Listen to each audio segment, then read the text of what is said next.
This video is about factoring out the greatest common factor. And so our first example here is 5x squared minus 3x plus 9. So our goal here is to factor this polynomial. So we want it to be two polynomials that will multiply together to give us this polynomial here. And notice the first term has an x squared, the second one has an x, and the last one doesn't have an x though, so we won't be able to factor any x's out. But 15, negative 3, and 9 can all three of those can be divided by 3. So we can factor a 3 out. And so basically we're going to be dividing all three of these terms by 3. And 15 divided by 3 is 5, so we'll have a 5x squared left inside the parentheses. And then negative 3 divided by 3 is negative 1. When we have a 1 in front of a variable, we don't generally write it. So instead of writing 1x, we're just going to write x. And then 9 divided by 3 is 3, so that would be plus 3. So the two polynomials that we can multiply together to give us our original polynomial is 3 times the quantity 5x squared minus x plus 3. In our next example here, 5x to the fourth minus 20x cubed plus 15x. So we want to look for the largest number that will divide 5, negative 20, and 15, and that number is 5. Also, all three of our terms have an x, so we can factor an x out, and we want to take the smallest power of x that's represented, and so that's going to be the plain old x there. So we're going to factor out a 5x, and that means we're going to divide each of these terms by 5x. 5 divided by 5 is 1, and then x to the fourth divided by x is x cubed, so we'll have x cubed. And then negative 20 divided by 5 is negative 4, so we have negative 4, and x cubed divided by x is x squared. 15 divided by 5 is 3, so we have plus 3, and then these x's just cancel. So our final answer this time is 5x times the quantity x cubed minus 4x squared plus 3.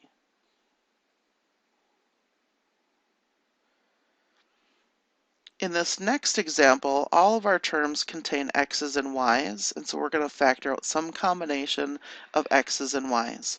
We have x to the ninth, y to the sixth, plus x cubed, y to the fifth, minus x fourth, y cubed, plus x cubed, y to the third.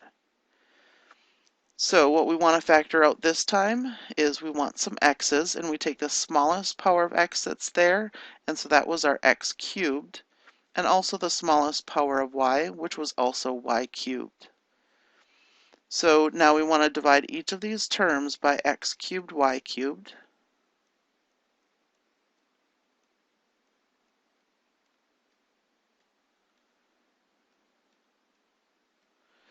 And x to the ninth divided by x cubed is x to the sixth. And y to the sixth divided by y cubed is y to the third. And then we have plus. X cubes just cancel, and y to the fifth divided by y cubed is y squared. And then minus. X to the fourth divided by x cubed is x. And then these y cubes just cancel, and then we have plus.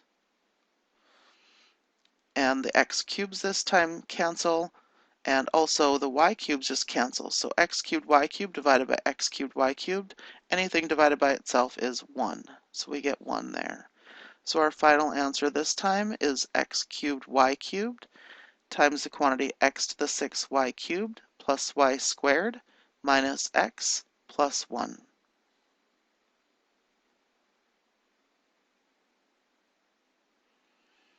This next example, we have x times the quantity y squared plus 2 plus 3 times the quantity y squared plus 2. And notice here that in the parentheses, these are exactly the same. And so we really just have two terms here. We have this x times the parentheses y squared plus 2, and our second term is this 3 times the parentheses y squared plus 2. Remember, parentheses act as a container, And so we need to treat it as a single thing. Even though there's two things inside the parentheses, we treat the parentheses as if it's one thing.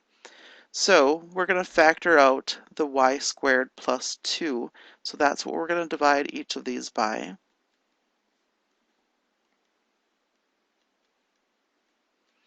When we divide this first thing,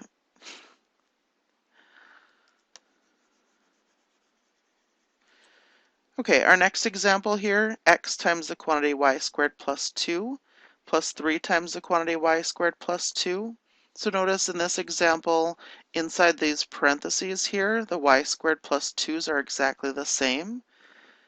And parentheses we want to treat as though they're one unit. Even though there's two terms inside each of these parentheses, we're going to treat this set of parentheses as if it's one thing, and this set of parentheses as if it's one thing.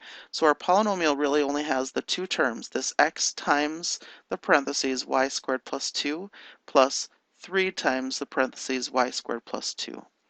So what we're factoring out here is this y squared plus 2. When we factor it out of the first thing, we're going to remember we're dividing by the y squared plus 2, so those cancel, and we're just left with that x. Do the same thing to the second term, divide it by y squared plus 2, and these y squared plus 2's cancel, and we're just going to be left with this plus 3. So our final answer this time is the quantity y squared plus 2 times the quantity x plus 3.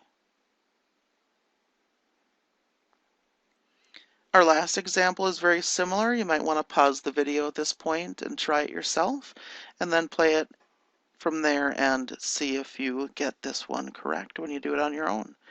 So our parentheses, x minus 5 in both of them, and so that's what we're going to be factoring out.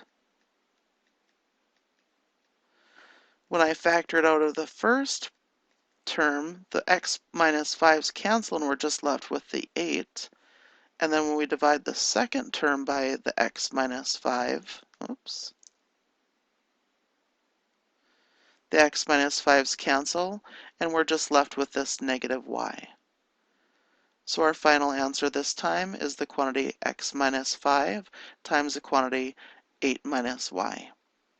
That concludes our lecture on factoring out the greatest common factor. Let me know if you have any questions.